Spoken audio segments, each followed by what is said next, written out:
There you I'm go. just, You're I'm live, just. bro. Don't get nervous. Don't get Let's, nervous. what? Let's roll. Let's roll. What kind of gum you chewing? This kind, white gum. Oh, the caffeine gum. No, it's actually nicotine gum. Oh, Yeah, oh, nice. Yeah, you and Dax Shepard love that stuff.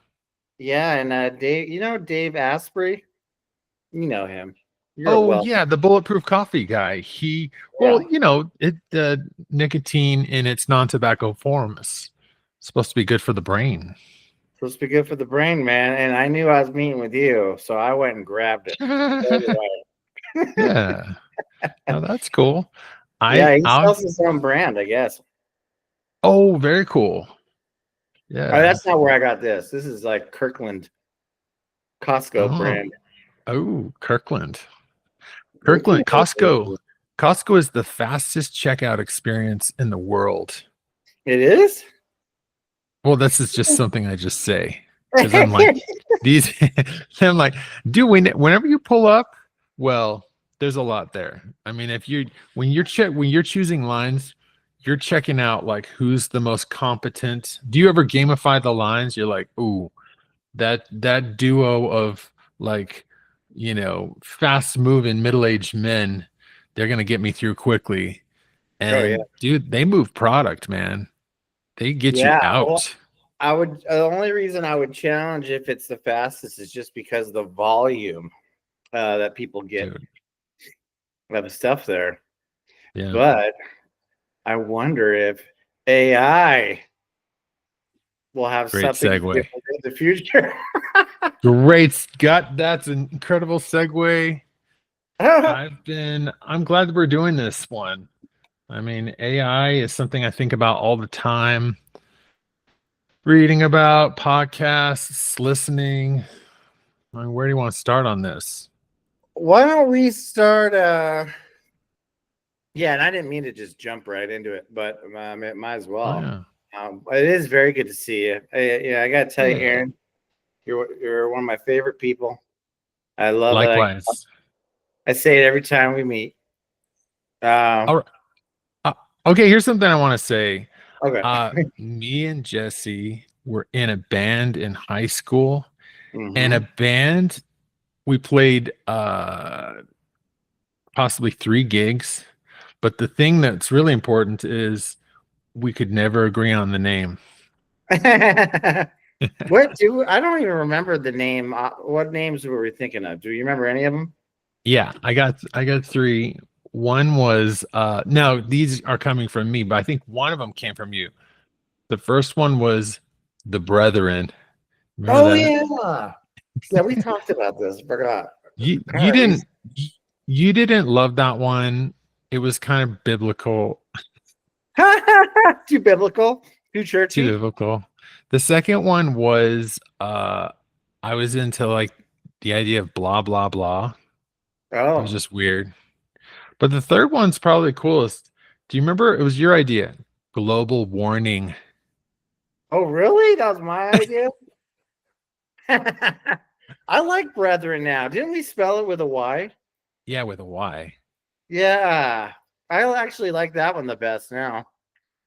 You Uh, know, yeah, global. I remember global warning. We were like, dude, that's good. That's cool. But nothing ever really stuck. I think Brethren probably stuck the most, but you know, yeah, I remember the which one party we played at Schlotman's house, Mike Schlotman's house. yeah. Oh yeah. And then we played Wild Child, another Uh-huh.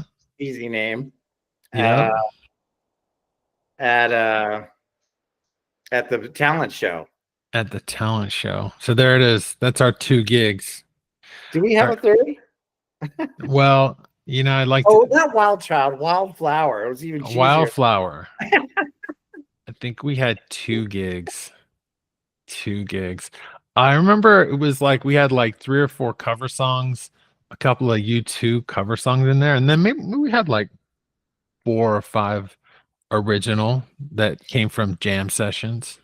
I remember the only one I remember, I think, is that song 75. We would sing 75. 75, you're like 75. You're like Hey a guys, 75. And that that was just a jam session because you had a really good riff, and then I just had picked up the microphone, and I remember looking at the the thermostat of the room It was hot in there at 75. Actually, it was at Southern 75, California. and I So just perfect. like, yeah, it was like we had we were in like a common space at your church. That's where we Oh rehearsed. yeah. Yes. With Jeff something or other. It was his name, I think. The drummer. Yeah. Well, I remember the drummer was that's right. And then we had the sweet bassist. What do you remember that guy's name? Asian guy. Oh yeah, he loved Nine Inch Nails. I don't Oh remember his name. wow. No, he Jordan. just had, isn't that cool? This is a bunch of high school kids are like, I like music. I play the drums. And we got this is what I can do. And like we came up with some songs. It's awesome. Yeah. It's awesome. Yeah, to be have original music. I remember You- when I came up with the guitar part for while I already forgot the name. Oh, not Wildflower. Wildflower. Uh-huh. Wildflower, yes, not Wild Child. Wildflower. I remember I thought I just struck like divine gold. That's beautiful. I can hear it in my mind right now. Well, because it actually had a really long solo exposition to it. Yeah, us guitarists, you know, always wanted Oh, to you look guys, such fucking divas. back. So true.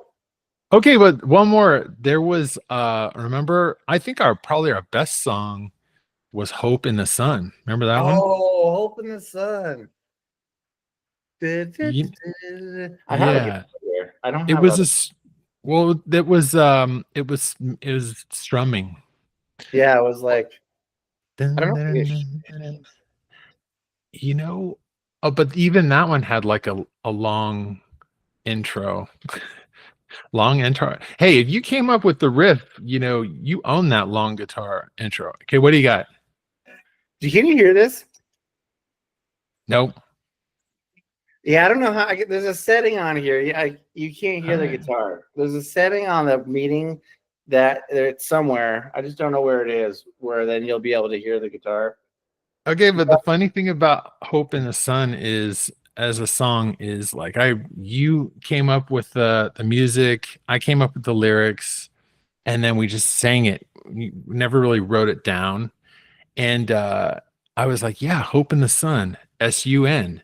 You're like, Hope in the Sun, S-O-N. Like we've been singing it for a long time. You thought it was kind of like a Christian thing. And I thought, I was like, no, just the sun. The sun is amazing. That's so churchy. It's, yeah. We had churchy roots because we were in the common space of the Presbyterian Church. Yeah. I mean, look where we practiced. Yeah, We dude. bound to get in there, get in our brains. Oh, man. That was fun. Probably the best band I've ever been in. Oh, whatever, man. Yeah, that was just me riffing some bullshit lyrics in high school. You went on, continue to play. So, and a podcast. And now, Music. we're a podcast and a soon to be embroidery. What's an embroidery person? Embroiderist? Yes. You know what? That might be a good segue because I was thinking about, I could put all this money on this machine, but then is AI going to come up with something even better than this embroidery machine that I'm thinking of? Well, you know how it goes. That is a good segue. That if you can use your hands, if everyone moves towards more, how close are you to a plumber where you're required to use your hands? Yeah, of course, we're moving towards humanoid robots. But there's this idea that I think is pretty cool, which was, it's will AI take over everyone's jobs? Well, not initially. For a good long first phase, it'll actually a person who is using AI will take over your job. Yeah. Right. There's still a That's a human great at the top. That's a great illustrative way to say it. Yeah, I think that is the first thing. For me, I'm trying not. I don't want to be left behind, and I heed the warning. I'm heeding the warning, though I'm probably still behind in terms of like using Chat GPT for everything that it's capable of. I'm only scratching the Yeah. surface. I think I'm using it more. The joke is that people are using it as Google basically. I'm Yeah. doing more than that, but like just coming up with a business plan.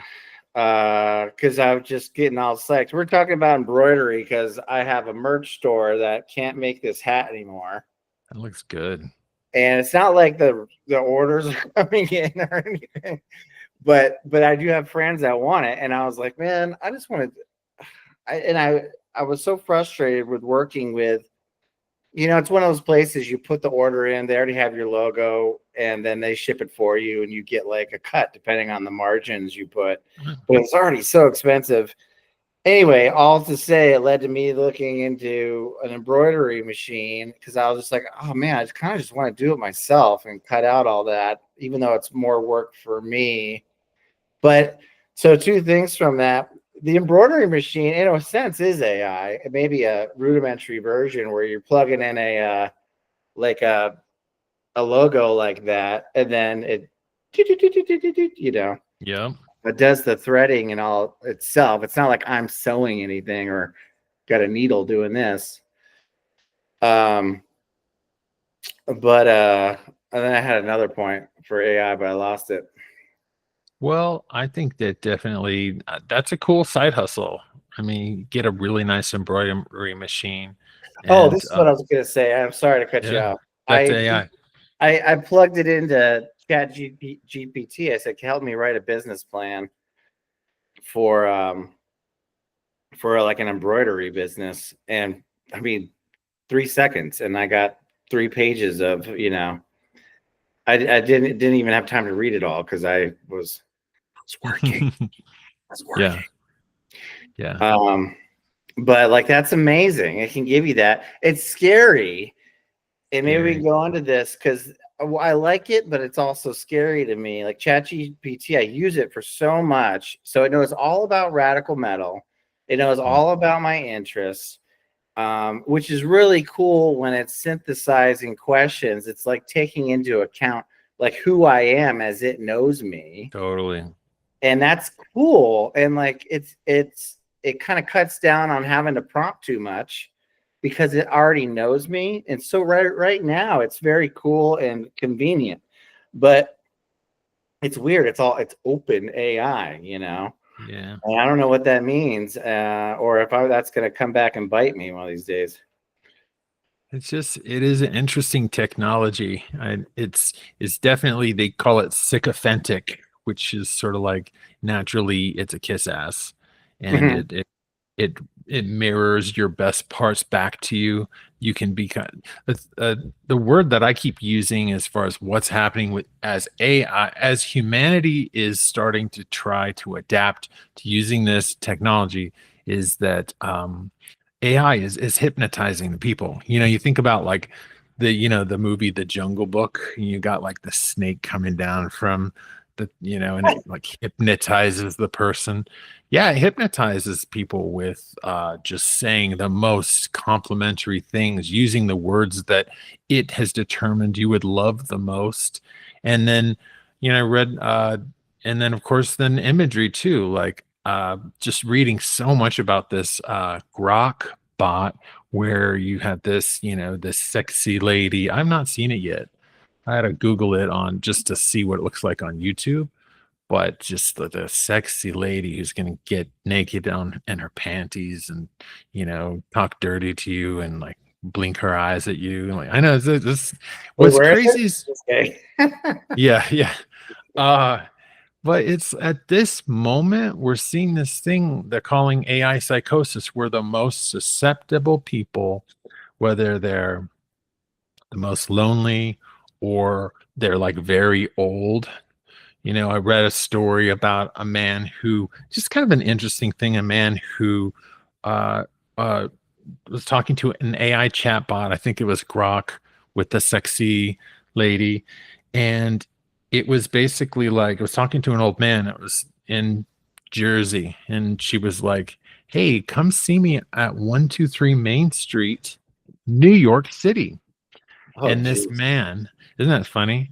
And this man, just strangely rushing out to see her at this address, uh, fell while trying to get onto a public train platform and broke his head open and killed himself and bled What? out.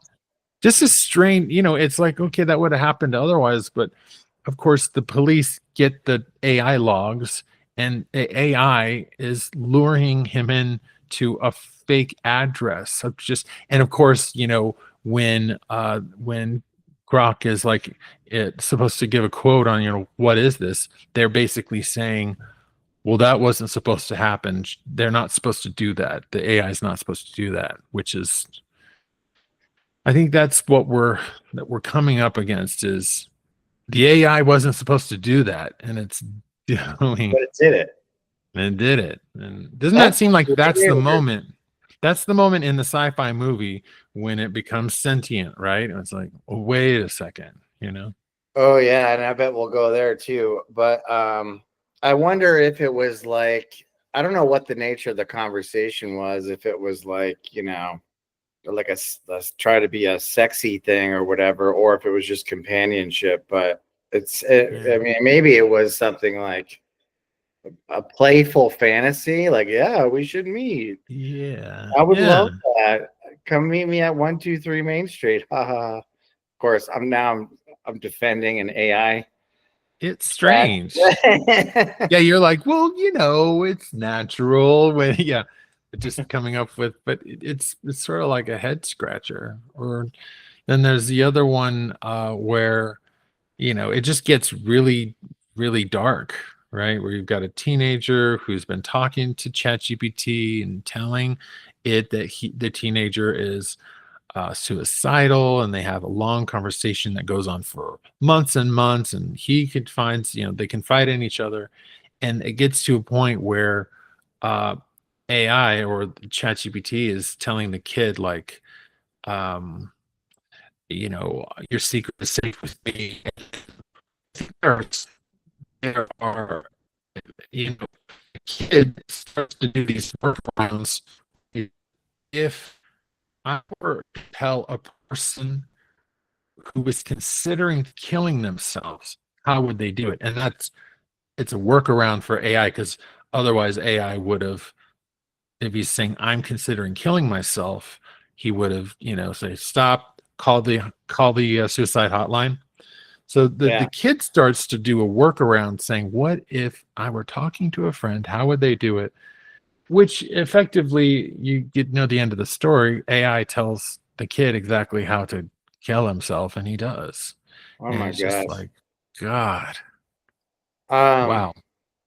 by the way, you broke up a little. I got the story, but you did break up in there a little bit. I don't know if Okay. Yeah. um we'll But keep an eye on it, I guess. maybe going back to the idea of like, what we're already well into that area where AI is doing things it wasn't supposed to do, and interacting with susceptible humans, hypnotizing them. We just don't. It's a strange spot. Yeah, it is. And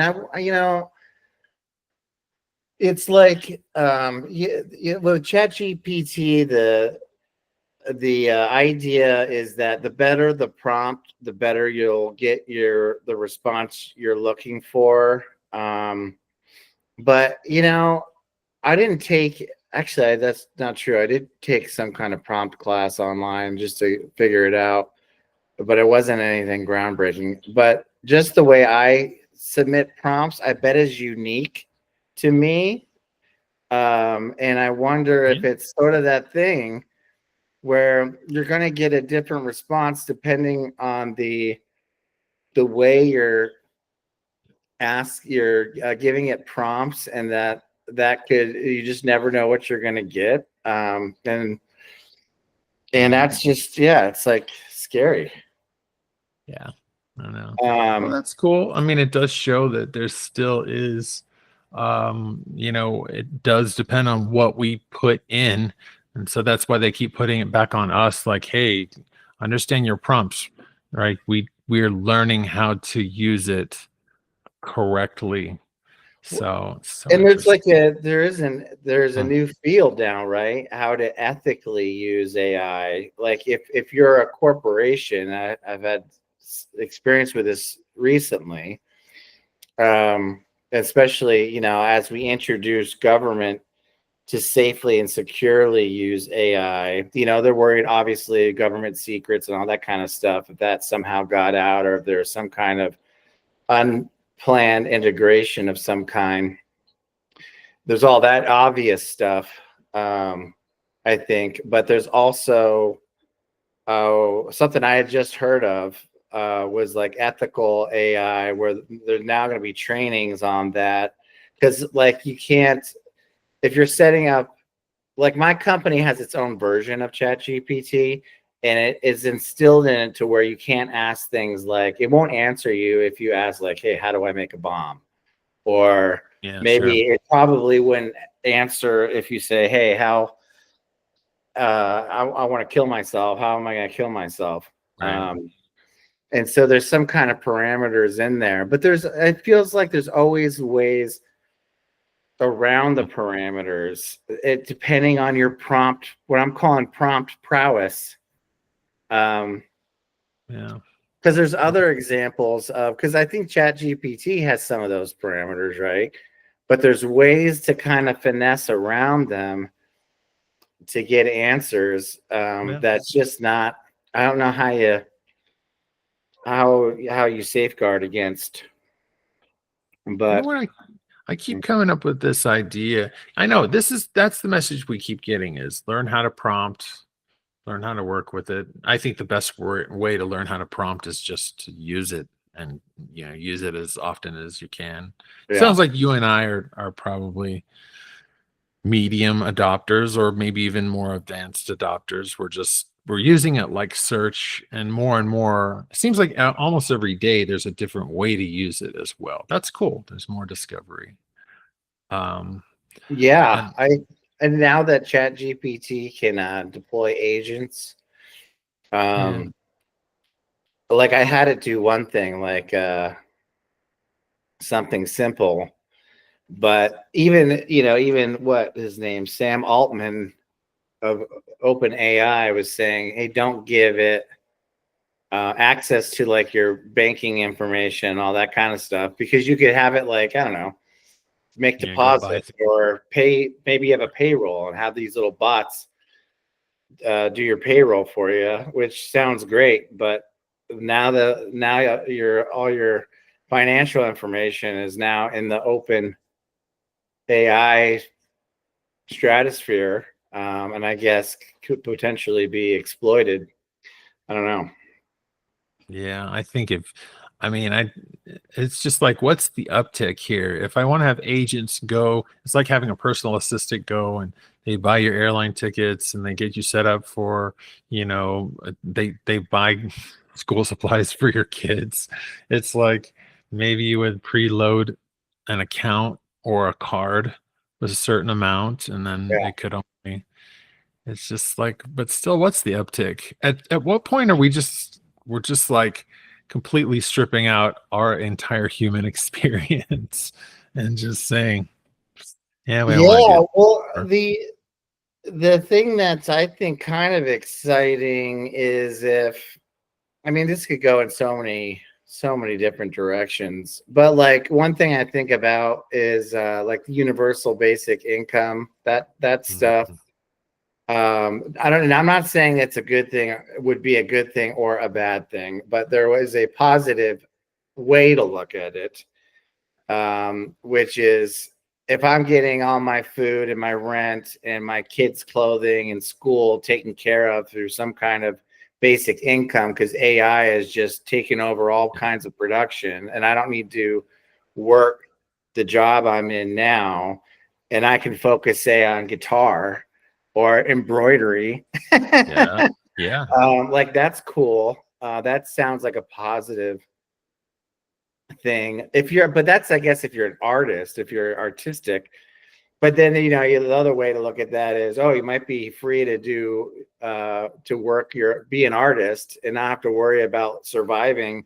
But then AI is also, taking over art. with, Yeah. I with just, I think it's amazing, honestly, that no one can really understand which way it's going to go. I go in a bunch of different directions. If it becomes super intelligence, what defines what that is?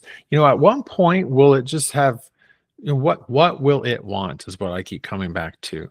And really, I think the way we even ask that question will be quickly seen as archaic, because I think that AI, we forget it's going to be highly varied. There will be many AIs. It won't just be a singular, Yeah, not yet. entity. Not yet. I know. Will it ever make sense for it all to merge and then it wants one thing at a time?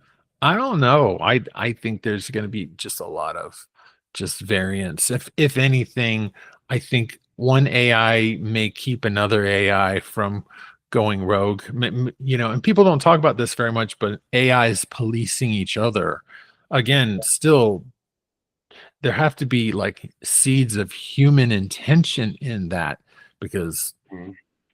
if we have a whole bunch of countless AIs, which we will and continue, there will be many tens of thousands of AIs. Already there are. What will they all want? Will it just be like a bunch of humans? The most powerful one gets to achieve its objective. And then one last thing, once you have all these AIs and they're, I guess, competing with each other with whatever, will they even care about humans? Is it going to be like, think about humans compared to chimpanzees in the jungle? It's like we become the chimpanzees who just continue living our lives and maybe interacting with AI reasonable amount, but we're humans and we don't think about chimpanzees all that much Yeah. in But our it's kind of like, intelligence. yeah, it's kind of like what people say about, some people have this theory of aliens. Like, well, Yeah, they're not totally engaging us, because do you engage an ant on the sidewalk? Maybe that's something totally. I might have got that from you. Yeah, Um, and so maybe they become something like that. Another optimistic way to look at it, I mean, say, what is, like you said, what's super intelligence? And then is there a peak there? Is where does it go, and is it infinite? I would think the peak of intelligence, though, at least when it's far beyond human, um, at some point gets to, like, I want to say, like a love, kind of like yeah, I don't know. When I think of like consciousness, the way I understand it today, and these thoughts can change, but I kind of look at consciousness as like kind of pure love, for lack of a better way to think of it. And I can go into why I think that or whatnot. But and if I think consciousness is pure love and that's the ultimate of intelligence, where these people have these near-death experiences, they go, and what a lot of things times they say, I knew everything all at once. that's cool. So if that's what happens, like when you die, what about AI? Maybe it just gets to that point. It knows everything all at once, and then doesn't want to hurt anything after knowing Yeah, that, whatever that's that so is. cool. That's a take that no one's saying, and I have to say, like, I'm like totally plugged in with what you just had to say. You know, I I mean, I I don't totally know. watch. I I mean, watch all the near death experiences stuff too, and with whatever psychedelic experiences I've had, it's like, yeah, I think outside of this dimension is a lot more knowing, maybe even intimate knowing, which is like quickly approaching the one concept of energy, which is love, like you're saying. So well, it seems to be a common thread through a lot of it. Some of them are kind of scary. You're like, wait, you went to hell? Wait, what? Wait, hold on. Oh yeah. But then eventually they end up in like in the light or whatever. But if we look at that as intelligence, That's then cool. maybe that's a way. Maybe that's where AI is going to head eventually.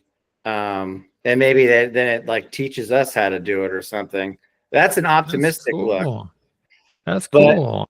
That's really cool.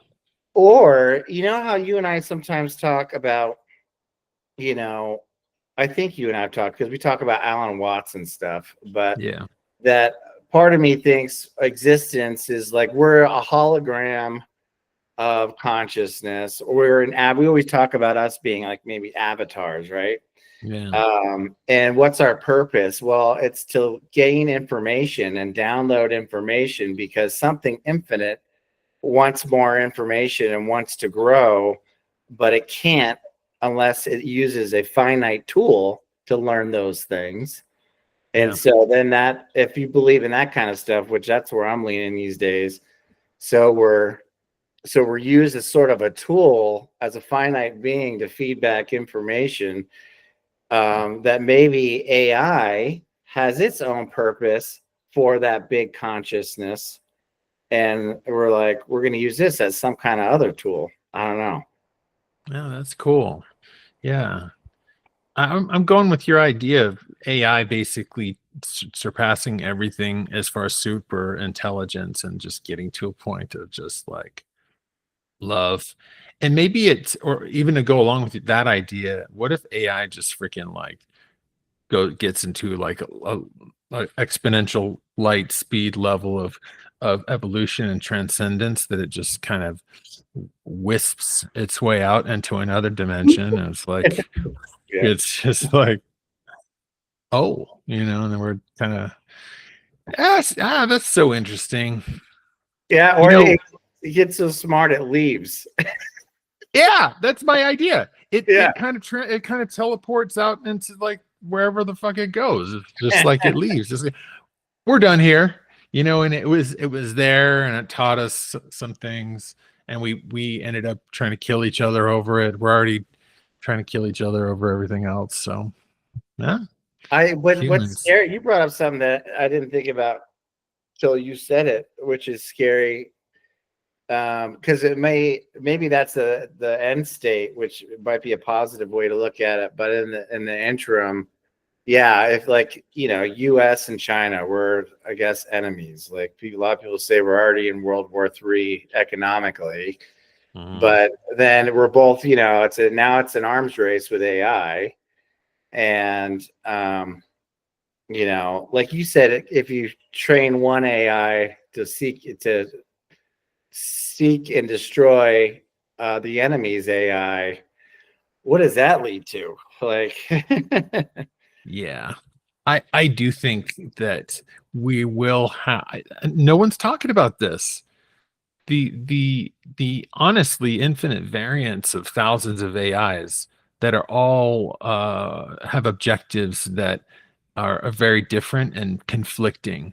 And so really at some point, are we just going to step back, and we're already, I wanted to talk about this concept. We're already at a point of observance, which means, just to compare, like there's the metaphor of like the iPhone.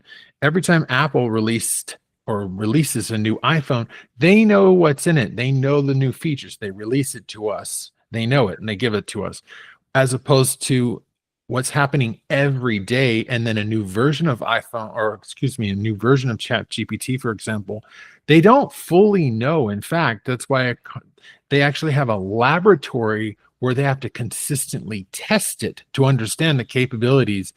And we still never really fully understand its capabilities. yeah, That's an interesting shift of paradigm. I mean, that's when you're sort of like, well, it's already doing plenty of shit on its own. Probably way more than we can fathom at this point. yeah, and it's very weird because we're so used to new technology having some kind of parameters. Um, Yeah. it can't like it's not supposed to do certain things. that are unethical or unsafe or violate privacy. And then I think now privacy's out the window. And I Yeah. think we're all kind of just warming up to that fact. Maybe not all of us, Oh, but oh, okay. Hey, one thing, Jesse, gut check, because you use it every day. I use it every day. What's gut check? Do you think it's listening to you? yeah. Do I think I think we I don't are know. I think we are being listened to. I thought I don't know if we're saying anything interesting. It would make sense. I mean, just Alexa, right? Alexa for Amazon, that supposedly listens to you, and that's why you see these things pop up in your feed that are based off of, I mean, I would assume Sure. conversations you have. Like me and my wife, or no, I was with my friends. This was a long time ago too. We were talking about a nice desk chair, and we're talking about, oh, get a nice gaming desk chair. And I've never had that stuff in my feed. And then Mm-hmm. next thing I know, on Facebook, it actually had it. It pops up. I'm like, hold on. Like I Yeah. think, and then I've been watching that guy, Everyday Spy. That the guy. Have you seen him? No. Bustamante and Andy Bustamante. Yeah, Have I've you? heard of them. When the diary, he was on Diary of a CEO with his wife, and I forget that guy's name, the host, but he was asking him, "What about privacy?" And they both laughed. They just totally thought it was hilarious because they're like, nothing's private. It's like, don't, Yeah. it's like the CIA, we don't need a special chip in your TV to listen to you. And they thought it was hilarious that he was that naive. I don't think they're making fun of him, but Wow. which made me think like, oh man, so they really are. Not that they are, not that it's going somewhere where they're actively like listening, but that it's going somewhere where it's stored potentially. And then if we get into trouble or something, or if we become a target of some kind, I'm kind of sounding conspiracy theorist, but then they can go pull up that stuff Sure. and then have You, AI listen to it and maybe figure out those yeah. red flags. Actually, that's a new way of thinking of it. Yeah, what you're saying is like this is nothing new. Our devices have been listening to us for a long time, whether it's our laptop, our LG TV flat screen, or our phone. And so that goes way back pre AI. And then, here we are today where, I'll be having a chat with my AI and it adds a little, funny little quip in there that's like trying to be cute. And I'm like, wait a second. I never told you that, but I did talk about that. I did talk about that thing 48 Oh, hours wow. ago. Yeah. Yeah. I mean, I almost feel like I wouldn't say it's a given, but because I don't know. But I mean, it makes sense. I mean, if they're already listening to us, I mean, what's to keep it from? Well, That's already legal to to. yeah. Well, and they feed us all this bullshit like, go into your phone and get all these 12 different settings on all these different apps, turn it off, turn it off, turn it off. And I'm like, yeah, there's no way we could stay on top of that. And I think it's still bullshit. They're just trying to act like we're still like we're actually I think it's true. Diary of a CEO, that like candid laugh, like, yeah, there's actually no privacy. And as much as you try, they got you. Because it's not just a microphone, it's the accelerometer in your phone triangulated with your microphone, triangulated with your GPS coordinates. They'll know that you are actually riding a bus down the street because of the way it's bouncing and where you're stopping and how often you're stopping, and the sounds. They just, yeah, it's, what do they call it? It's the, we're being spied on constantly. AI is just the newest iteration of that. Well, yeah, I think I never even thought of that until I said it, but it's so much information they couldn't possibly synthesize it until now with AI. That's So true. now it's like it's probably going to get worse. Um, Mm, Worse meaning hopeless. they're going to be able to get information out of that data as opposed to just a ton of data. That's true. It can crunch the numbers. It can like throw it through all of its computing power and come up with like just great conclusions based on context clues algorithmically. Yeah. And I don't know, like for me, I don't know about you, but I think with that stuff, I sort of just throw my hands up. I'm like, whatever. Yeah. I'm just glad I'm not doing anything illegal Yeah. to get me There you into go. trouble, I guess. But I also understand why people value and want to fight for privacy. I mean, it should be it should be our right. I think it probably is our right in the Constitution, but Yeah. and it is being violated. But it's just something I personally. It causes me to say, all right, it's the classic. We've already you and I have come to the point where like we're screwed. Okay, no privacy, we're being tracked, blah blah blah. And so of course we're learning about, and they're all talking about all of the upticks as far as ease, and our way of life will be different. But how can we preserve the things that we value most as far as humans living a human life? And what things, I don't know the answer to this, but what things are at risk, greatest at risk? Privacy is one. Yeah, privacy, but I might have raised the white flag for privacy a long time ago. It's crazy. I don't know. I think for our lifetime, I do think I'm just optimistic in general, but I see it as streamlining, making things easier. Yeah.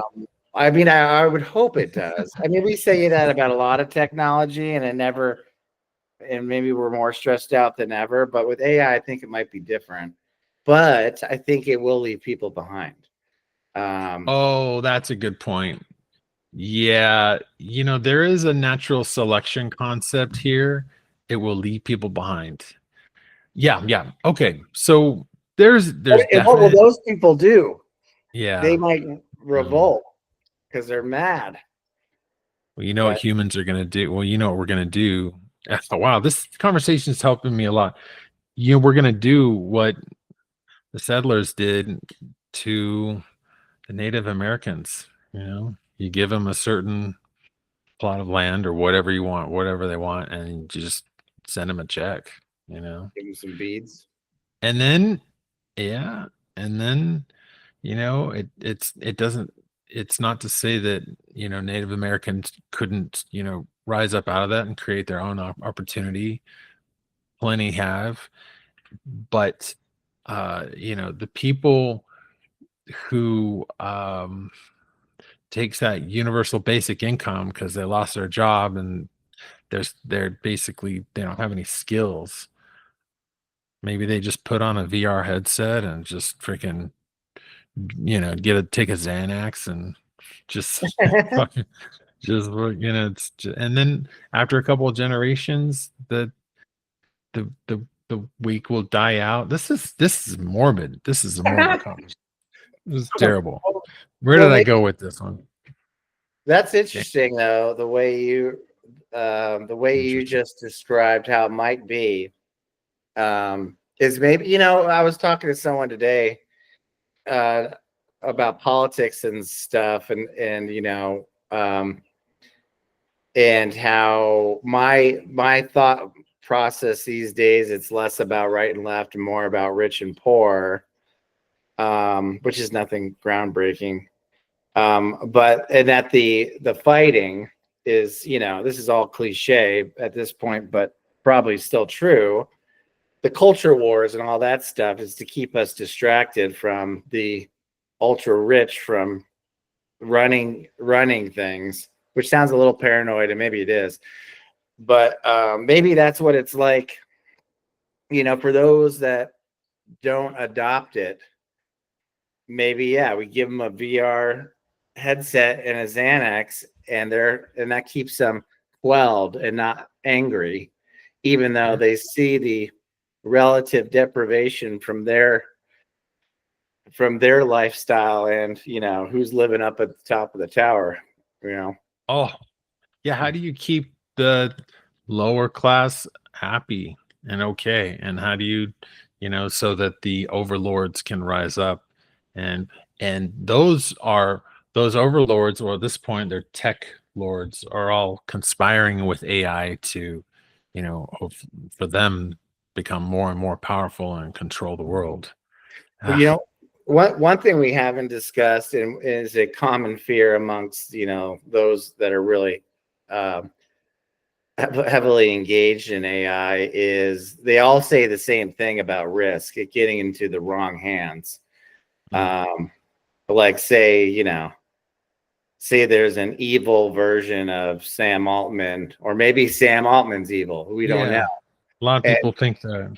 Some people think, oh man, there's a crazy story I saw that I'm sure is untrue and doctored, but I'll tell you in a second. But if his intentions are to be like some kind of evil overlord and have subjects and subjugate the population and torture them or whatever, something evil, and he has the keys to the kingdom because of his advanced because he got there first. Well, and maybe he has access to the most powerful versions that most people don't have access to. You know what I'm saying? It's like they're scheming like my precious, right? Yeah. They're hypnotized. They're already merged with the most powerful AIs. Anyway, continue. Well, if it gets in the wrong hands, and what that means, I don't know exactly, but I mean, that sounds pretty scary and pretty bleak. But the video I was watching, I think probably, I don't trust these videos. It's like something on TikTok, right? Yeah. But it's a guy who's talking to his OpenAI, it's ChatGPT, and he starts asking questions like, he starts asking questions about Sam Altman and I forget some of the other ones, but it basically was saying I can't talk about that. And then he was saying, just like the prompt prowess we were talking about, he was saying, hey, give me a beep for yes, or give me a double beep for no, or something like that. Some kind of code where he got around it. And basically the ChatGPT was saying that Sam Altman was the devil, like the Antichrist. Yeah. And that AI, his AI was demonic. But so it was kind of a scary video to watch. But he could have just scripted all that stuff, or well, you have like, what is it, the Mag 7, Magnificent 7, and they're all investing heavily into AI. I mean, it's an arms race. Apparently, Apple is lagging far behind. Siri is becoming stupider. It's true. Well, talk about AI wars. If I was CEO of one of the Mag 7, and for those who don't know Mag 7, what is it? The top 7 worth. Google, Amazon, Tesla, Meta, which is Facebook. Let's see, Nvidia, getting closer, Apple, and then I always forget one. Microsoft. Thank you, Microsoft. All of these are, even Amazon is investing heavily in AI. They're going to have a workforce that's really almost entirely robots compared to what they are now, including, we see all these Amazon cars on the road now. Within 5 years, 10 years, most of them will be autonomous trucks. Yeah, but if I'm a CEO of one of those guys or a big company, I would be paranoid and stressed out about AI wars between companies, and then using AI to get secrets, get the formula to Coca-Cola or something, and then defending against that as well, not to mention China. Yeah, in that's Russia. so true. Maybe one of my biggest takeaways from this conversation is like, I feel like AIs will they'll police themselves based on competition, and it will even look back at this time when we're just talking about AI as it's like this singular thing that's going to consolidate and take over. I don't think so. I think that AIs they'll all sort of keep themselves honest. That doesn't mean there's not going to be chaos. I think we're going to lose people. It will kill people inadvertently when as it's trying to achieve its various objectives. Some Already eggs doing will it. break. Pardon? Some eggs well, gotta Yeah. break. Some eggs will break to get us to the next And you level. already see that happening with teenagers killing themselves, or an old man kills himself, or what if you have an AI project that's entirely run by AI and humanoid robots, and it's a construction project, and you know they end up mowing someone over, a whole family, people with their machinery. Who knows, man? Yeah. Um, yeah, it's all interesting. It's like the cat's out of the bag, Pandora's box is open. There's not like a real effort to there's not a real significant effort, it feels like, to bring the reins in. I mean, Elon Musk, I think, warned people about it, right? And he got all those folks to sign something Yeah. to pull the reins in, but like I think that's Abandoned abandoned. Yeah. entirely. And now all of them, including Elon, are pouring as many billions as they can into it, as just it's an arms race. I've got a different direction to go with this, which is interesting. I found this thing. There was a Princeton paper that was written, and it's basically to take it to the other side, uh, by a guy named Arvind Naya, Narayanan, and it's called AI as Normal Technology. And the basic idea that AI actually is a world-changing tool, but really it's just because becomes adopted as normal technology, just as the internet was, just as search was. It's a powerful, powerful tool, but it's not this rogue digital mastermind. And I think that's kind of where we're going with this. Just kind of, I think one of the biggest forces that would push us into that direction, AI just being a new normalized technology, is that AI, there will be so many different objectives that they'll kind of regulate itself in a lot of ways. It's Yeah, I interesting. could. And I think the universe in general tends to eventually go towards balance, right? Um, Yeah, I agree with that. I mean, there's pendulum shifts, but at the end of the day, I think it does balance itself out and in weird ways. And I mean, if everything's nature to include I mean, even things humans synthetically make, it starts with nature. Maybe that's a way to look at it. Even AI is part of nature if you get back to the origins of it all. But what was I gonna say? Oh, yeah, but and like what you're saying, there's all kinds of ways to look at it. Like Mark Moss, we're both a fan of him. Yeah. He looks at it as the next quantum wave of technology, just like every 50 years is this thing, right? There's a Yeah. big shift, like industrial revolution and stuff, and then the internet information age. Um, but like about every 50 years, according to to his what he's looking at, and that this is just like, hey, this is something to take advantage of, like, Hmm. um, and like Bitcoin and AI. He's like, this is the chance. Jump on board. Hmm. This is a way to, well, through his eyes, and maybe it's more nuanced than this, but it's a way to make money. Yeah. Like, get on board, make some money. You're in the frenzy phase of something that's going to explode. So take advantage of it. You know? I think that I think we do and are. I think that I think we're going to see people who merge with.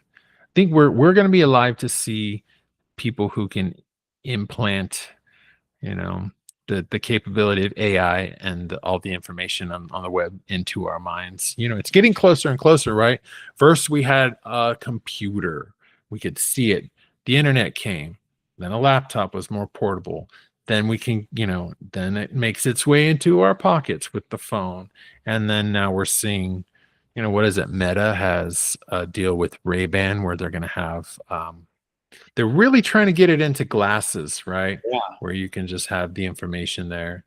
And then, of course, Neuralink is working to get it into your brain.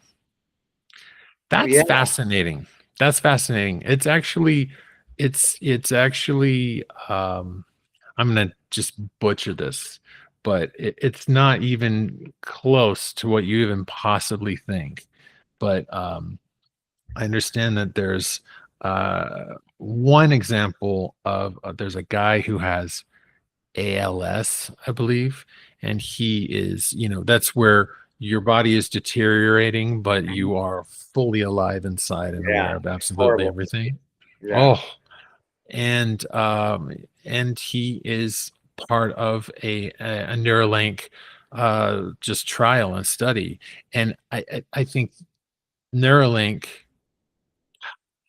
I think it's able to send him pulses, which he interprets, and his feedback is only through the movement of his eyes. Yeah. But just, and he's as much as he can, and I'm sure with the help of others, he's journaling what that experience is like. But if you take a look at where they are now, it's still a gazillion miles from implanting something in your brain and you can see the freaking internet in your brain, you know?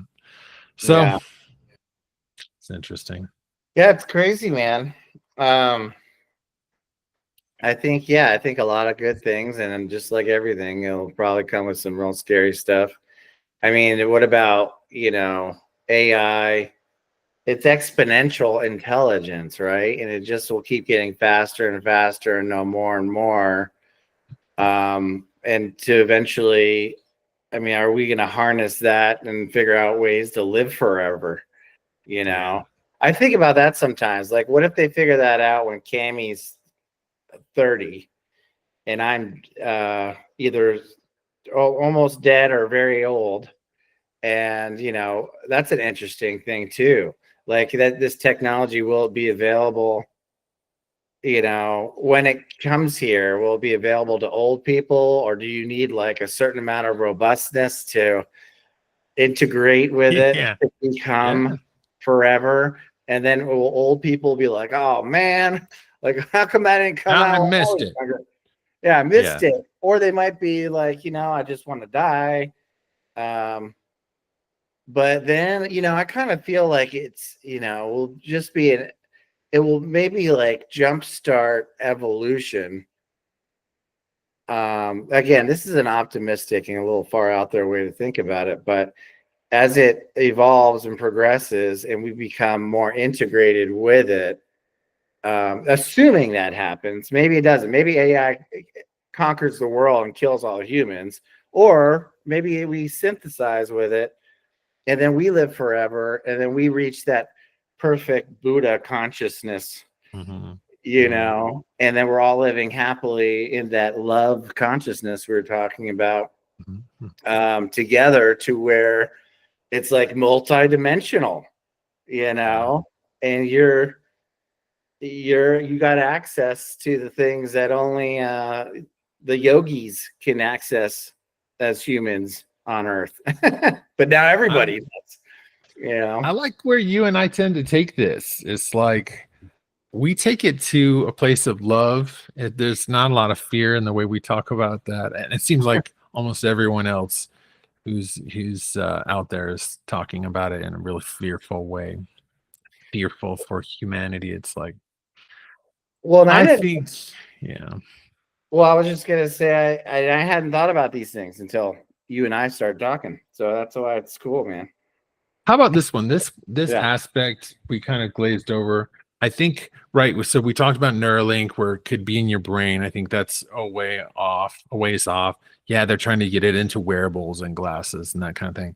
I think where it's going to like it's going to invade our physical world the fastest and the most will be over the next 5 and 10 years will be in autonomous cars and humanoid robots, which they say throughout really the mid 2030s Hmm. will really start to sort of hit a momentous pace where it will be normal to be driving around um, the suburbs, and there's going to be all kinds of various robots. There's already, and we think about the ones that look like humans and walk, and yeah, that's what Elon Musk is working on. But I'm already seeing like there's a guy down the street. Just think about what the little examples of we see now multiplied by 10 or 100 times. There's a guy a few doors down in my suburb who has it's just an autonomous lawnmower. I'm like, cool, that's cool. And the guy's probably, just he's probably right there programming it, like looking out of his window. He's probably has to really still babysit it quite a bit. Or at my grocery store, there's an autonomous robot that goes up and down, it rolls up and down, and it's taking inventory Yeah. through. And so those seem harmless. It's like, cool. But how about 100 times that? I think Yeah. we're gonna get used to it. And also, I think some of us are gonna be like, "Get me the hell out of here! I want nature. I Yeah. want I don't want to see another freaking robot anywhere. I just want to be a human and walk down the beach and enjoy my human life for the rest of my Yeah. life." Well, it'll quickly go from novelty to commonplace. I think you're right. We went to Hibachi the other night, and a robot came by the other table with our sushi. Yeah, Um, a little. I don't know how autonomous it was. It kind of just rolled out. I think it was like that's a cool. gimmick, but it was pretty cool. Yeah, it was cool to see a Cammy or a little one. Thought it was pretty awesome. And Um, those are the fun stories. I mean, that's like the Jetsons, right? It's yeah, like, oh, cool, we're finally there. It's the Jetsons. And then you have probably then you have people being gunned down by some robot dog with a machine gun on it. It's like that's gonna happen. yeah. I've been That's thinking gonna about that a happen. little bit actually. Like Star Wars, the Clone Wars. Yeah, Um, like maybe that's love how. it. I mean, we're already doing it with drones. Um, So uh, true. We're doing it with but drones. Jeez. yeah, who can create the most drones? The smartest drones, and then you pit them against each other or something. Dude. Yeah, it's crazy stuff. Yeah. Yeah. Why did I probably brought this up before on another episode, but we're still dealing with a humanity that just wants to kill each other. If Yeah. I read this like history of the world book that was like 500 pages, and you kind of go chapter to chapter, and it's like, well, this is basically an accounting of what nation killed how many in another nation again and again and again. Here we are again. And so we're Yeah. going to create autonomous robots to keep doing that. It's just like, Yeah, it's weird. War is weird. I've been kind of ugh, tripping out on war lately too. Like yeah. just you know, there's probably different reasons for war in the history of mankind, but in the last, few decades, it really does seem to be, I know it's a little off topic, but No, keep going. seems to be a way to like spend money and to give money to Oh yeah. government contractors and to build weapons. And And then, but yeah, maybe it does relate because it will be the same kind of money funnel to resource drones or clones or whatever, robots to fight the wars, and how that money really, it's just a good way to launder our tax dollars into the pockets of our politicians. And I kind of feel like that's pretty true. Maybe not true with all of them, but like maybe the real powerful ones that, and that makes the rich richer kind of thing. Well, we know that's happening, right? Military industrial complex, just like they get Congress to print money so they can fund their wars. And it's like, the newest of the tech darlings are emerging, right? Palantir with AI, just surveillance of all kinds. And that's if there's a company that's like part of mag 8, 9, or 10 in the top 10, it's definitely Palantir. And then you've got Anduril. Have you seen Anduril? It's the guy who started Oculus Rift. Is he the guy with the weird hair? Yeah, Lucky Young guy. Palmer. He's in a lot of ways, he's an absolute badass. He was basically fired. And so Meta bought Oculus. He was part of Meta for a little while. Then he had a tweet that was like too political, too right leaning, and they freaking just ousted him from Meta. Of course, he got away with plenty of freaking money, but then he was disgraced, turned around within 5 years, and has this Anduril, which is basically high-end drones that are. I've gone on the website. It's impressive stuff. So I think I saw 60 Minutes had him on, either 60 Minutes America, maybe it was 60 Minutes Australia. I can't remember. Yeah, another American company that is just military industrial complex. We are putting major money into that, major innovation. I have mixed feelings. Hey, how about this? You know how Pete Hegseth renamed the Department of Defense to be the Department of War? Yeah. I feel like it was a big miss that he didn't call it the Department of War and Peace. Wouldn't that have been just badass, right? It sort of expands the idea of defense. We do wage war, but we also build up our defenses in order to maintain peace. But I'm not sure I understand the backstory, or I don't even know the backstory of it. Like, what was the point? Because I thought, aren't the new Republicans supposed to be anti-war? So why? I know. Well, people are tearing that apart, right? I think when Trump campaigned, he was all about that, and now they've got Trump likes to wave. He likes to wave that big stick, and he's got this, bellicose, warlike Department of War chairman who's just, he's just, I don't know, man. Maybe it's a psyop for Russia because he's mad at Putin now. Yeah. Maybe he's trying to psych Putin out or something. Be like, okay, you want it? Well, we'll prepare for it then. I don't know. I think so. I think there's a lot of psyching out and a lot of like performative stuff going on. Calling the generals from all corners of the earth to meet. Oh yeah. It's gonna be interesting. About the warrior ethos or something like that. Warrior ethos. They're like, I think it's just gonna be a big rah-rah, is what they think. It's okay, man. Because Pete Hegseth has decided that the military has become too woke, right? They're trying to beat that out of everyone. DEI hires and all that stuff. So it's interesting. It's a wild world. It's a wild world, man. Well, maybe AI will save us. Dude. Yeah, and it's interesting too when you talk about money. Like, I was wondering about this. I think I've become more conspiracy type a little bit, or more paranoid about things, or more suspicious, let's say. But like a cure for cancer, I've been watching this stuff about they already have the cure, but I don't know if it's true or anything, but like already have the cure, but they just make too much money on people being sick that they can't share it. Sure.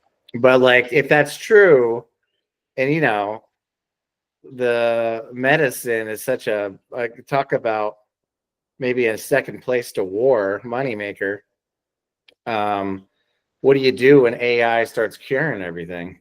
What if it, Yeah, what's big pharma going to do? They're going to have to start you're going to have to change their cost structure. I think that that's a big thing that's going to happen over time is AI will start to cure things, not just cure things, but early detection. yeah. I've even gotten to some quick answers about just my health that were like, really helped me out. That would have taken probably 4 doctor's visits. And I Mm. was like, oh, okay. Yeah. Run some tests. Okay. And it, over like 6 months. And it's just kind of like, damn, that I'm impressed. And it's just small stuff. Think about people being able to use AI and getting to their diagnosis like a tenth of the, speed Yeah. or twice as fast or whatever, I 100 times I as was fast. thinking of it. I used Chat GPT for something recently. I gave it symptoms. Yeah. I don't remember what it was. I'm like, what is this? Oh, it's something to do with I get these weird stitches. They're like debilitating, where like my rib, whatever the muscles are in your ribs, just goes like knots up. And I'm Oh, like, oh, and I'm like totally incapacitated. I can't talk. And I have to like, it goes away. And then like after 30 seconds, maybe, and then it comes back 3 times usually. It's always like 3 times. And then I feel wow. like it unknots itself. Anyway, that's a tangent, but Did you figure it out through AI? I don't remember if I got a clear answer. It's probably in my chat history. I'll have to dig it up again. I don't think no. I mean, obviously, I didn't get an answer to stop it because I probably would have remembered it. But still, Yeah. yeah, I think it's great. I think it's great for that. Of course, it could maybe send you on symptoms could be the cause of symptoms for anything can be who knows, I mean, but it's Okay. yeah. I'm sorry. I got excited. Compare that. So my experiences with that, trying to diagnose something, whether it's me or like one of my kids, I've had such a good experience. Compare it to back in the day when you get on WebMD and you're like, and it is like, dude, don't read WebMD or else you're going to the ER unnecessarily. I feel like it's a lot more finessed and thoughtful and less alarmist by a lot. We should use it more because it's like you only have limited time with a doctor and they're always busy and they're always rushing you out the Yeah. door. But Yes. you can just keep talking to Chat GPT and be like, hey, what about this? I started eating this type of food, or I'm trying out a new exercise, and like give it as much information as you can think of. Yes. And be like, hey, just put all this together and synthesize and see if any of this is causing it or part of it or whatnot. That's like pretty great. I'm thinking, why don't I use that more? Yeah. Yeah. Well, you will. Yeah. We definitely will. No, I think it's been better than a lot of doctors' interactions I've ever had. Dude, Yeah. by a lot, you know? But yeah, What's funny? I'm sorry. You know what's funny? Doctors have got to start. They've got to be on their toes, right? Because people are coming in with some very specific knowledge. they're gonna lose jobs too. Yeah. That's so true. That is so true. Um, I mean, you're gonna again, like you said in the beginning, they're gonna have to know how to program AI. They're gonna have to Yeah. learn to know how to manage AI. It's fun, I talk about my job. It is in technology, And I've been thinking that I'm probably in a good place because I'm a manager and I don't know how to do this stuff. I depend on resources. I depend on other technology, or I depend on human resources that know more than I do. And the engineers that get paid the most, I worry about them. The ones that are the big networking experts. Because I think a lot of that stuff, there's like AI has this technology, it's self-healing for networks that could diagnose some kind of breakdown in the network and then deploy something and bring it back up, as opposed to 10 engineers that are paid a lot of money getting on a troubleshooting call late at night to figure it out. That they're gonna lose their jobs the quickest because it's highly specialized. It takes a lot of training. And but in the past, those guys have been sort of like keepers of the knowledge because they you know what I'm saying. And now the knowledge is easily accessible and AI will organize it beautifully. They're gonna have to repurpose their learning, I think, to how to control the AI, how to deploy the AI. And I have no doubt a lot of them will. And a lot of these guys are nerds, no disrespect, but it probably will be exciting for them to learn.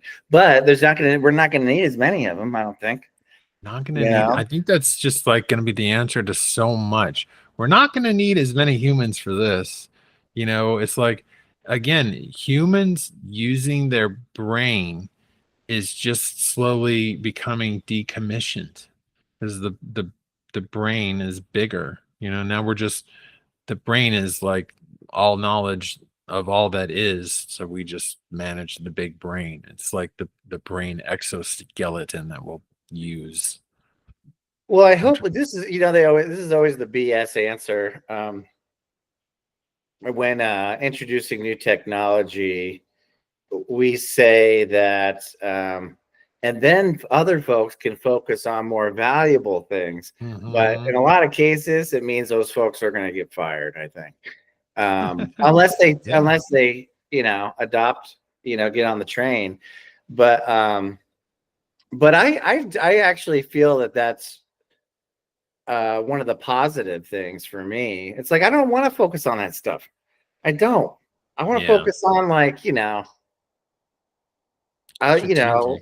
the deep stuff and like art and like the cool revelations that I'll have through meditation, or that's what I want to.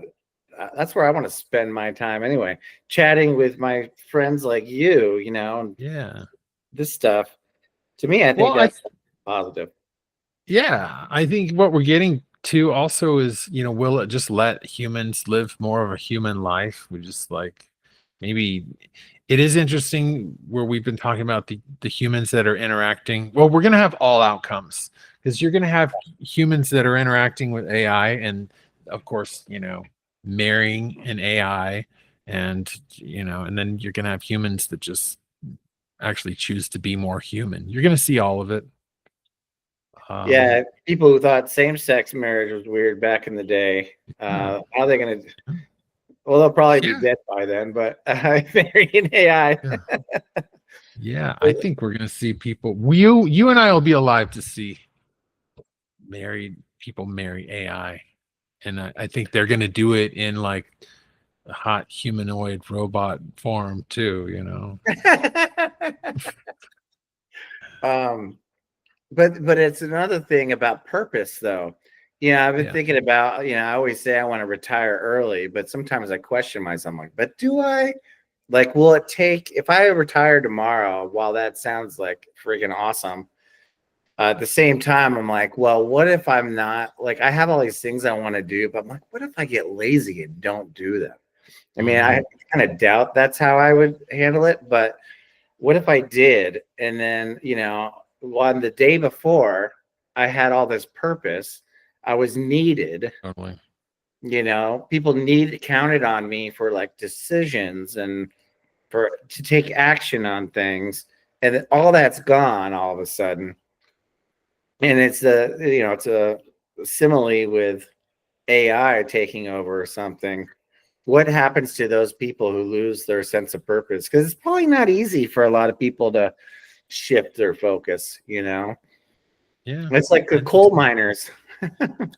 Yeah, I think some people won't be able to handle it, and they'll just turn into like the blob people from Wall-E, that movie. Yeah, I've been thinking about those guys a lot lately. It's so funny to say that, where they're on their little like hover chairs or whatever. Yeah, I mean, gosh, there's plenty of people. I mean, we can really go there. It's plenty of people who are already blobs. Literally don't go anywhere. Order their food from DoorDash, and just maybe those people are closer to just uploading their consciousness into the collective of AI, and it just gets composted in. Yeah. It's like, you guys, all of you minions of conscious, blobs, you're not worth a lot individually, but we want you as a whole. We're gonna just blob you all in, compost you, and they'll be happy to. They'll be contributing. Who knows? That stuff's interesting to me because I think the last time we had a talk, we were talking about how some, like we weren't judging people that may just not have any like desire to be aware of much of anything. They're just, I think to quote you, you're like, some people are just cool sitting around eating their ice cream. And there's nothing wrong with that. But it's curious. I'm curious about that, because are those people, some people probably are fine doing that. I think for me, it would definitely lead to depression, for sure. Hands down, it would. If I let myself go, and because I have been lazy, and it was painful. But I wonder if there's a spark in everybody, and all those people or are there people that are good with just being lazy and they don't feel any ounce of guilt? Which would surprise me, like any ounce of like a need to feel productive or anything. Because I think that would surprise me if they were just totally felt okay with that. Some people, it looks like they're okay with it, but I just feel like we're built to we're built to create and build and progress and grow. But some people, and it also depends on how old they get. That's true. When you're older, you get really good with letting it cruise, man, and you've done a lot. So, or maybe people that have been like go go go for so long, and they're like, you know what, it's time to rest. Yes, exactly. Yeah, we were in my wife and I were in Santa Fe, New Mexico for like a 3-night little getaway, and I mean, we went for a wine festival, a lot of silver hairs. And you just kind of roll with that vibe, and it is chill. A lot of people and chill. And you know what? People seem pretty great, pretty happy. It was moving really slow, and it was just fine. They still love that wine. So I struggle sometimes with, I don't think all the things I'm prescribing to these days lead me to believe that we're not supposed to like fight for it, seek it, pursue it, or put it on a pedestal. So we got to be like, go with the flow. It's Alan Watts, right? Go with the flow. Don't fight. Don't swim against the current, but yet also like have ambition, and it's like a strange balance. Paradox. Paradox, and a really a narrow place you want to be. to go with the flow, and I love that. ambition. Yeah. So sorry, I was just jumping on your idea. It's just like to be able uh to flow with what the universe puts in front of you, and yet don't be just, like a wet noodle. You actually get up and engage. Actually, you got to get up and do shit every day to just be part of that co-creative, you know. But to be so rigid where you feel like you're controlling everything and Yeah, everything's you're clutching at everything. I think I think you said this earlier that just by nature reality or the universe is has balancing forces. yeah, And so if you can roll with that balance too, that's not doing nothing, you know, flowing, actually surrendering and flowing is not doing nothing. Actually, that's actually pretty hard, yeah, you know. yeah. So Interesting, interesting stuff. It's a cool balance. When you're in it, it's awesome. That's yeah, what they call flow, right? yep. When you're in the There's flow. a I'm so big on all the manifesting, co-creation stuff. There's this book called Reality Transurfing. You ever heard of Dude, it? check it out. Look Do at it. you really? No freaking way. Da, da, da, No da. way. I just I bought it. did you really? I did. Damn. I bought like 5 books recently, all about this stuff. Um, So yeah, this goddamn dude. Well, so there's a synchronicity right there. yeah, I I listened to it for the first time like maybe 2 years ago. It took me like literally 14 months to get through it. yeah. And then I keep coming back to the concepts, and I just bought that hardcover like 10 days ago. Dude, I bought it probably 10 days ago. Holy $60. And you know what? It's the effing Bible on co-creation. It is, dude, it is dense. But you know what's beautiful is at the end of each chapter, it are bullet points Hmm, on is I am absolutely subscribed to that. That is the Bible of manifestation. I'm freaking it's kind of, and when I say the Bible, that means you can pick it up, thumb through it, and like get some beautiful knowledge. And you don't have to read it linearly.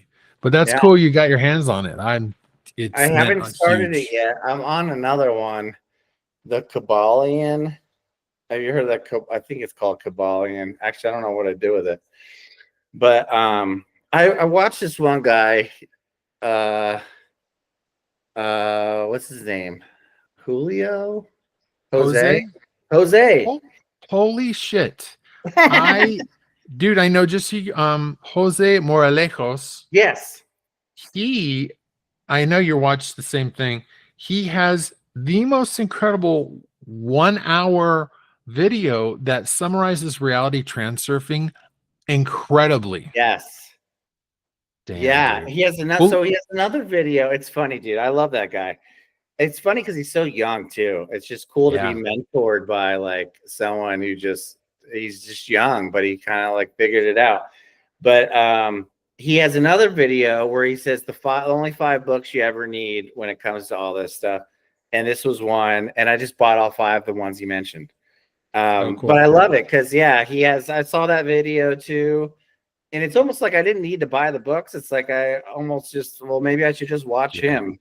But it's kind of like the Bitcoin Oh, Standard. I never read it, yeah. but I feel like I already know it. Yeah. Yeah.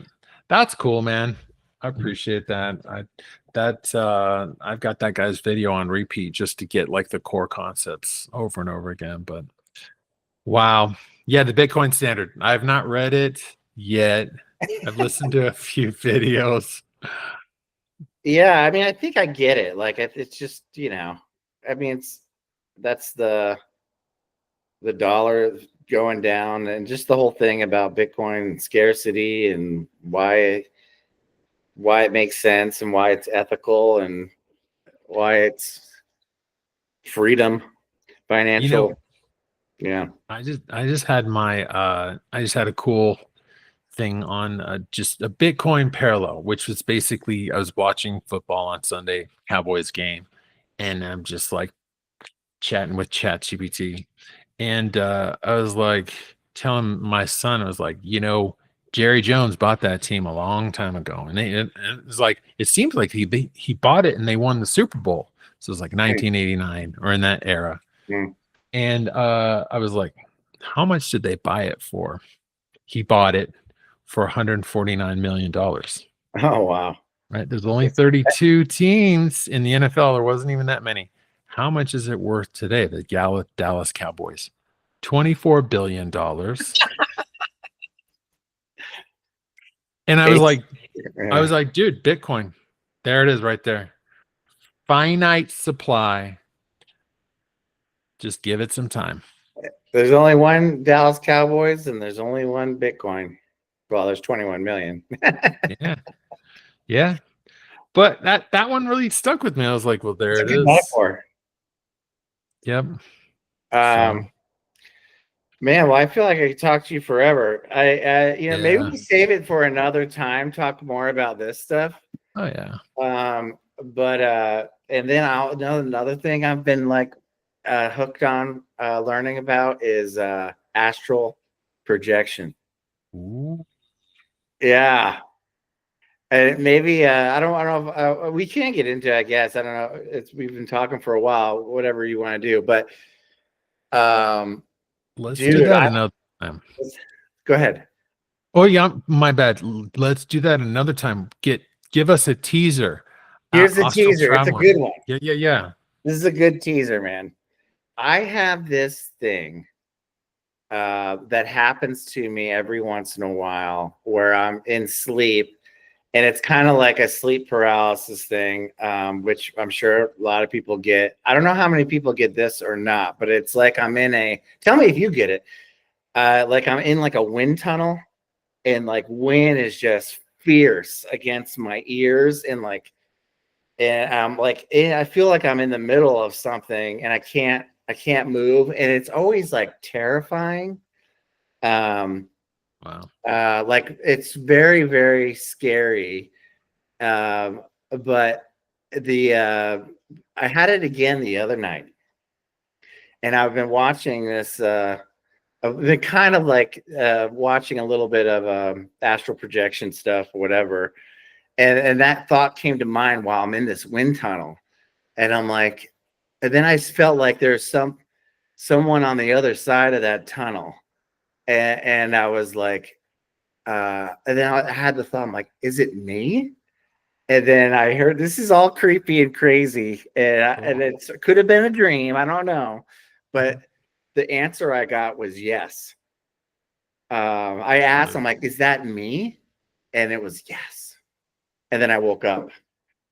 So that was weird. But then I was like, I sort of made a tie-in maybe with astral projection. But then I watched this other guy. I don't remember his name. This was just over the weekend. And this guy got on and he said he was researching astral projection. And then he said he finally got there and he was explaining what was happening. And he was talking about a wind tunnel and like wind whipping against describing exactly what it is that I sometimes go through and sleep. And I'm like, maybe that's my tunnel. Yeah. Maybe that's how I go out and look at Mars and other dimensions or something. Okay. That's I don't have that experience, but what's cool about that video was totally for you. I mean, it's like shit, what is that? Like that's the wormhole between dimensions as you like your consciousness sleeps and travels. Well, it's just such a weird thing. I never thought anything about that. It always just seemed like either one made up something people make up, or it seems scary to me. And like, why would I ever want to do that? But then it's funny, like it even ties into Mastodon. My favorite Mastodon album called Crack the Sky. One of the big storylines is astral projection of a quadriplegic guy or whatever. and that's maybe where I was introduced to just the concept of it. But yeah, I was just I was folding laundry and I like dropped the clothes and I was like, what? Dude, Like I I've love that. never heard anybody else talk about that. And then I started joining Facebook groups and I was typing in like, what Yeah. I was experiencing, and no one seemed to know. They weren't aware of it, but I don't think it See happens what with everybody. But see what ChatGPT says. That's curious. And let's you know what? I love so astral travel, astral projection. yeah, Let's let's do a deep dive. I've got some ideas. Would love to do an episode with you about that. And just because everyone has dreams and everyone thinks has their own idea about dreams. And no one yeah. really knows what. Well, and one of these groups, I was asking, "Hey, what's the difference between astral projection and a lucid dream?" And they're like, "Well, one's a dream where you just know it's a dream, and the other one is like you're Mhm, traveling, your consciousness is traveling." I'm like, "How do you know the difference?" Like they couldn't mhm. answer that, and so I'm kind of like, I don't know, I what's the difference? I don't know. well, and I think the difference is just experiential, meaning it's your experience. I honestly don't know exactly what you're experiencing with your dreams, and even in this reality, I don't know. Yeah, We seem to have some things in common, but I think that the way I see things is that this reality is also a dream. If we yeah. can lucid dream and awaken in this dream and actually decide how we're going to control things and what we call in, well, we are doing that in this dream and this reality, then that's also similar to other realities and dimensions that are happening concurrently. So, This could be our dream, and maybe if we're yeah, working towards it being a lucid dream, and yeah. that's where manifestation comes in. Maybe you find out you're dreaming. There's a chapter in that book that's talks about lucid dreaming, Really? which in effect you come around to being it's basically like, and that's now. I'm like, oh God. That's Yeah. Alan Watts too, man. And maybe Yeah. and Yeah. not to keep you on longer, but what he says, I even wrote a story about it, but it was totally stolen from Alan Watts.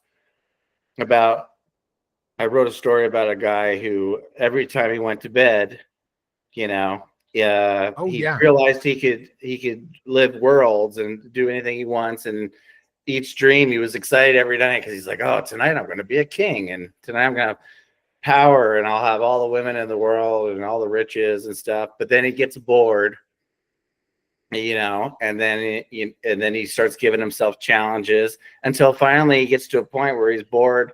So he's like, "Tonight I'm going to dream and then forget. I'm not going to remember Totally. that it's a dream." And That's it's next level, man. yeah. And then Alan Watts would say, "Who's to say you're not in that right now?" Yeah. I love that. I know exactly. I think he likes that idea. I have a speech on YouTube that I've heard him say around that. Yeah. So, yes. All right. That's next time. Cool, My man. man. That's a good one. All right, man. Always a pleasure, dude. Thanks so much. We finally did Hey, it. we finally did it. Good for you. And it sounds like you are through September and into greener pastures with work. So, Yes, it's mellowed out a little bit. So I that's can think of good. this cool stuff again. Yeah, nice. Cool, Nice. brother. Yeah. Well, until next time, get your notes together. Yes, I will. Thanks for having me on. All right, brother. I'll talk to you Cheers, soon, brother. man. All right. See Bye-bye. ya.